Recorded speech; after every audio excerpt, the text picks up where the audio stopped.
Sebenarnya ya, dari aspek permainan, meskipun babak pertama kita ketinggalan 3-0, saya dan teman-teman pelatih kita menilai ada sebuah peningkatan yang sangat signifikan sekali dibanding Persik Kediri kemarin dalam aspek permainan. Ya, permainan ada banyak hal yang kita coba membawa kepada tim yang sudah dijalankan dengan baik. Cuma misalnya mungkin orang yang tidak mengerti ya proses kita bekerja tidak akan memahami itu. Mungkin orang akan melihat kok timnya bisa kalah 3-0, tapi ada peningkatan dalam pengertian tipe permainan yang kita mau lakukan dalam pertandingan. Cuma memang ada beberapa kejadian dan oknum dalam tim kita yang terjadi sebuah persoalan sebelum kita bertanding yang sangat berdampak ya kepada segala aspek dalam tim kita, yang tidak membuat semua itu menjadi sempurna. Sekali lagi kita berhubungan dengan sebuah tindakan indisipliner lagi ya dalam tim kita, sehingga dari aspek permainan jujur saya sangat puas sekali ya, sangat puas sekali. Karena ya itu peningkatan itu dalam beberapa hal yang kita melatih, kita evaluasi dalam meeting sangat luar biasa. Cuma ya itu tadi persoalan terbesar kita berhubungan dengan faktor indisipliner ya dari beberapa oknum yang ada dalam tim kita yang sangat merugikan tim kita, sangat merugikan. Puncaknya persoalan pada akhirnya tadi.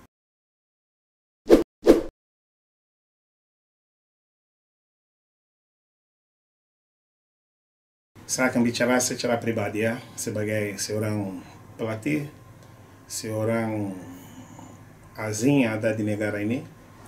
Saya punya ambisi dan cita-cita pribadi, ya, bukan dengan Persipura, pribadi.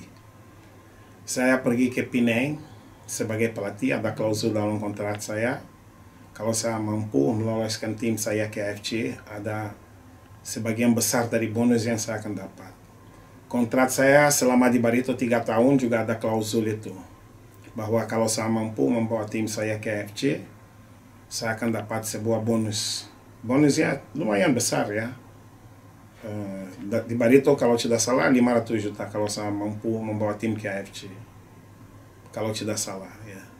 Karena saya punya cita-cita bisa kembali lagi ke level itu. Karena itu adalah level yang seharusnya seorang pelatih yang punya ambisi maupun seorang pemain itu ujung gigi ya.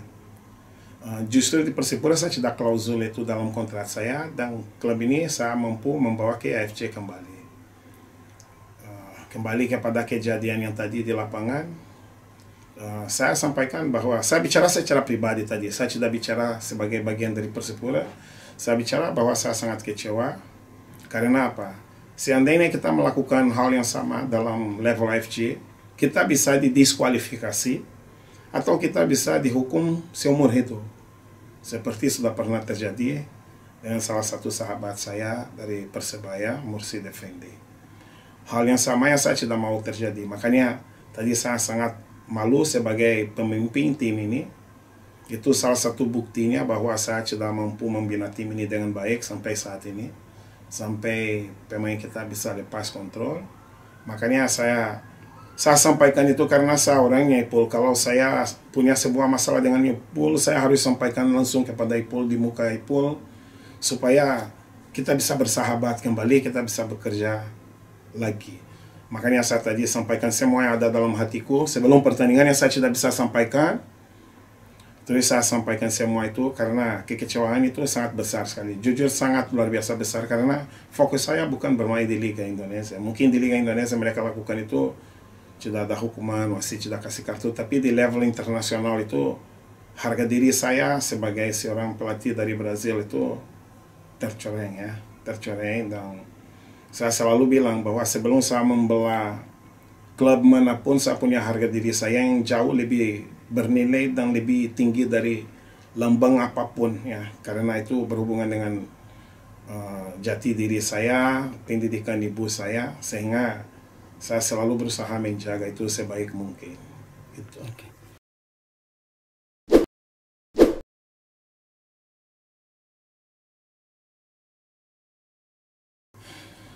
Kalau saya ya Ipul, sangat sulit bicara ya, sangat sulit bicara karena itu sebuah persoalan yang berhubungan dengan apa ya, jati diri seorang. Jati diri seorang kita tidak bisa bicara karena kita berhubungan dengan orang-orang. Persoalan itu kita harus selesaikan secara internal ya, secara internal. Tapi yang jelas sebuah persoalan menurut saya sangat besar sekali. Sangat besar sekali, dan jujur sebelum pertandingan itu saya berpikir banyak hal yang keputusan-keputusan yang buruk yang saya bisa ambil ya, keluar dari tim ya, banyak hal.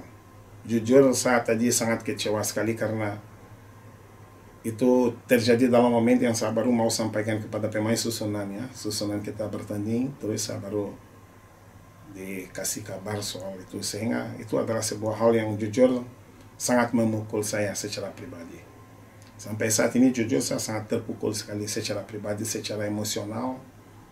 Makanya saya mau sampaikan itu, saya mau menjauhkan diri dari kejadian itu. Ya susah ya Ipul, saya bicara tim ini seperti apa ke depan, berat ya, berat karena saya bukan orang Papua kan. Kalau kita bicara apa yang harus kita bicara itu, kita menyakiti perasaan beberapa orang dalam tim kita, sehingga saya lebih memilih diam. Yang jelas, saya secara pribadi saya akan melakukan beberapa tindakan yang menurut saya pantas dilakukan untuk tim ini menjadi lebih baik. Saya tidak tahu apakah itu berdampak kepada kehadiran saya dalam tim kita ini atau tidak. Tapi yang jelas kita harus melakukan beberapa langkah-langkah yang bisa membuat tim ini menjadi lebih baik ya. Saya rasa itu karena ya itu berhubungan dengan banyak hal, harga diri ya, kepribadian kita ya, dan kita di sini sebagai pembina orang,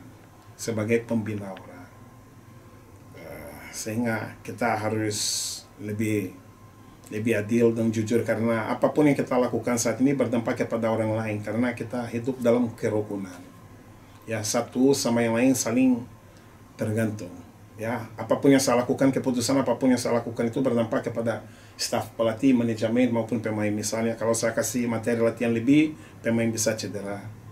Kalau saya pasang pemain yang tidak tepat, manajemen ya gagal ya. Banyak hal sama dengan pemain-pemain, apapun yang mereka lakukan itu berdampak kepada orang di sekitar mereka juga, sehingga orang harus belajar itu dan menjadi lebih dewasa. Bukan saat lagi untuk kita menjadi seperti itu lagi.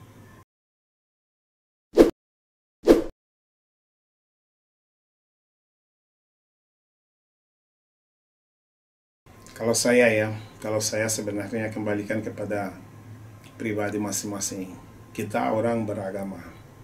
Ipul tahu bagaimana ruang ganti sebelum pertandingan, ibadah minggu tadi pagi, kita berdoa untuk apa?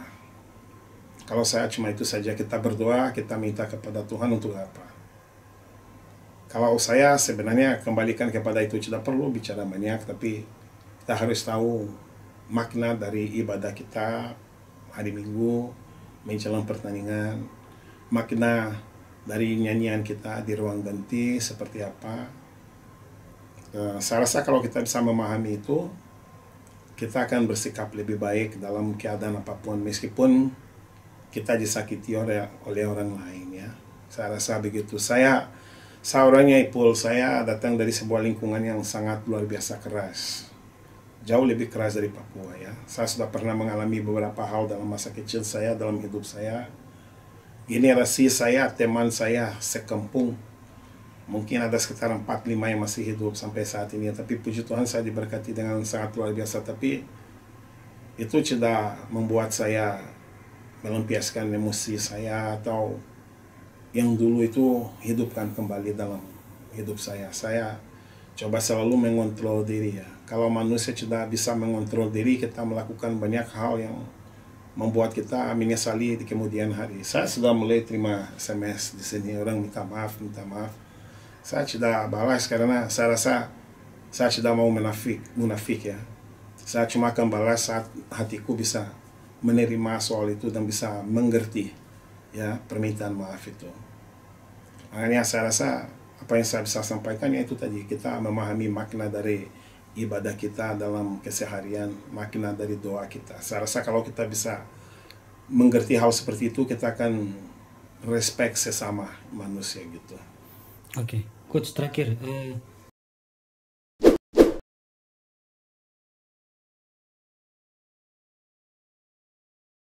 Yang tadi saya sampaikan kepada Ipul ya, sebenarnya hari Kamis besok, tadi saya sudah bicara, suratnya sudah masuk, kita uji coba dengan PSS Sleman. Tapi saya berpikir mungkin kita membatalkan itu, karena suasana bagaimana, dan jujur, ya sekarang dalam otak saya banyak hal ada dalam pikiran saya, Ipul, banyak hal ya.